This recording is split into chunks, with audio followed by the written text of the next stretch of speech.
I want to talk a little bit about social media, Dr. Chloe. I mean, the algorithms now have really kind of shaped public discourse, I think, in a very important way. How does that intersect with your research on free speech? Well, that's huge. And, as you said, in COVID, a lot of people, were very isolated.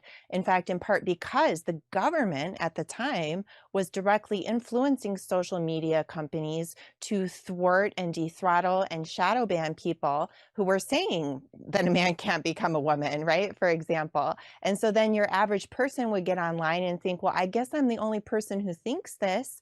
And then our just kind of natural social norms cues tell us, well, gee, maybe I'm wrong, maybe I'm the weird one or something like that.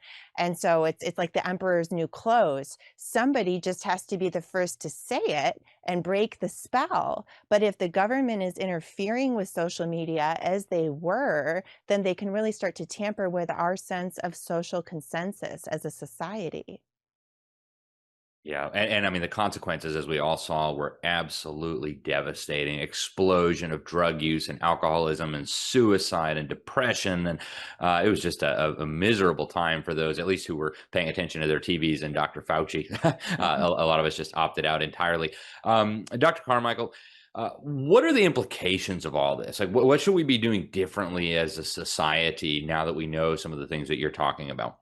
Yeah, well, isolation and being silenced is actually one of the first things that an abuser will do to their victim, right? Is they want to keep you quiet and isolated. So, and I've had to learn this myself. I moved to the free state of Florida during COVID, escaping New York City, and it wasn't until I got here that I started realizing how much self-censoring I was doing. So, to answer your question, what can we do about it? My book that thank you for putting on screen is actually full of techniques of how to speak up. And I know some of your audience members are probably already really good at that, which is great. But especially if you know someone else in your life who maybe struggles with that the way that I did for a little while, there's ways to do it. So if you're in the soccer mom group and you're afraid you're going to be the only one, maybe tell a mom or two in advance, hey, I'm going to speak up that I don't want boys on our team.